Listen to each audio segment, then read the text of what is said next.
Hindi makakailang malaking industriya ang showbiz world. Kaya naman minsan nagugulat na lamang tayo kapag nalaman natin na magkakapatid pala ang dalawang artista, sa ina man o sa ama. Narito ang ilan sa mga artistang maaaring hindi mo pa alam na magkapatid pala. Magkaiba man sila ng ama o ina, pinatunayan ng mga celebrity half-siblings na ito na hindi ito naging hadlang para magkaroon sila ng magandang relasyon bilang magkapatid. At syempre naman, kikilalanin natin sila sa video na ito. Mula sa mga nagagalingang mga aktres na magkapatid pala sa tunay na buhay, hanggang sa mga anak ng isang batikang komedyante na naging isang sikat rin na mga celebrity. Narito ang mga artistang magkapatid pala sa ina o ama.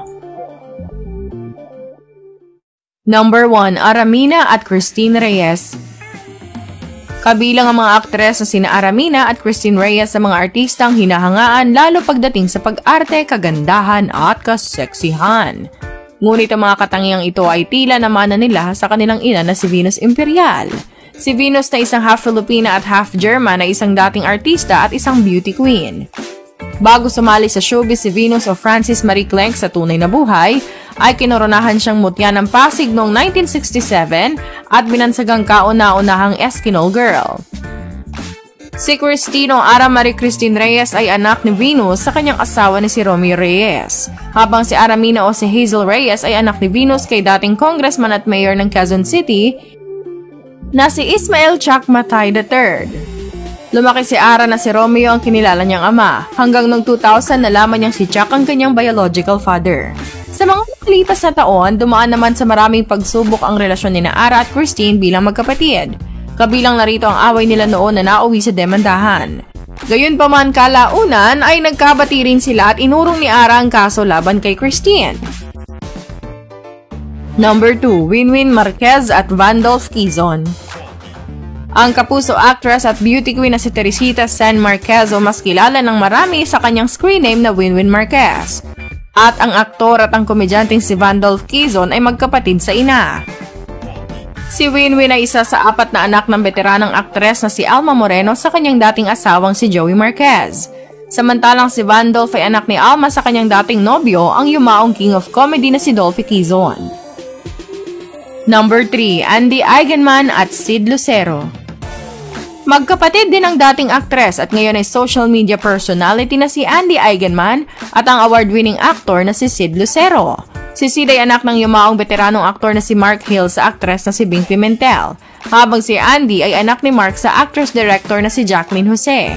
Ang multi-awarded na aktres na si Sherry Hill ay kanyang tiyahin, at ang award-winning na aktor na si Michael De Mesa ay kanyang tiyo, habang si Ryan at Geoff Eigenman naman ay kanyang mga pinsan. Number 4, Karil and Zia Quezon.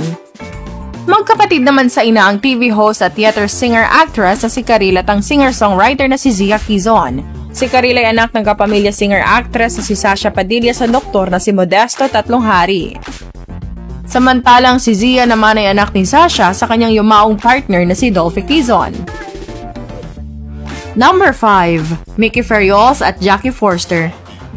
Noong dekada 90 ay sabay na pumatok sa showbiz ang mga aktres na sina Mickey Ferriols at Jackie Forster. Bagamat nung una ay hindi pa nila inamin sa publiko ang kanilang ugnayan, hindi rin nagtagal ay binunyag nila na magkapatid sila sa ama. Si Mickey ay lumaki sa Pilipinas habang si Jackie o Michelle Forster ay lumaki naman sa Amerika kasama ang kanilang Amerikanong ama. Number 6, Mark Anthony Fernandez at Renz Fernandez.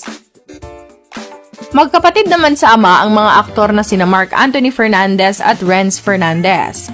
Naunang pumasok sa showbiz si Mark noong dekada 90 kung saan sumikat siya matapos maging miyembro ng grupong Guapings, habang si Renz ay pumasok sa showbiz noong lamang 2011. Si Mark ay anak ng yumaong aktor at producer na si Rudy the Boy Fernandez sa aktres na si Alma Moreno, habang si Renz ay anak naman ni Rudy sa aktres na si Lorna Tolentino.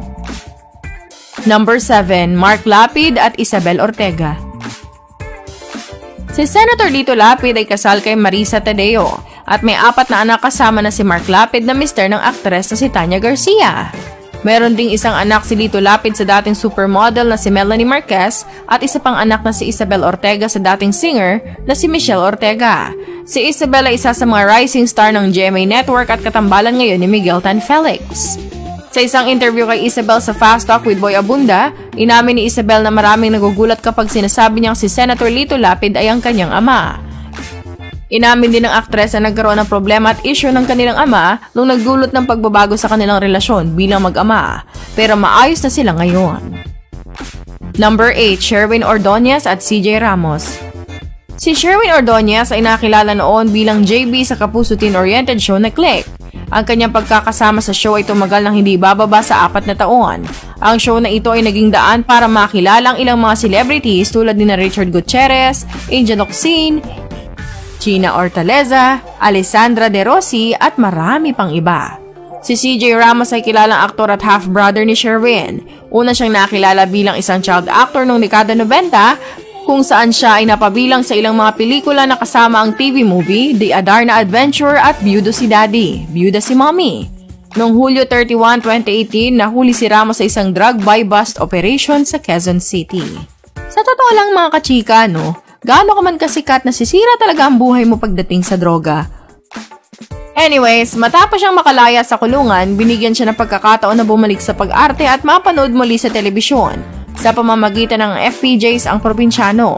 Gayunpaman, sinabi ng kuya nitong si Sherwin na kahit ano pang mangyari ay hindi niya tatalikuran ng kapatid at lagi siyang nandun para sa kanya. Sana all. There you have it mga kachika!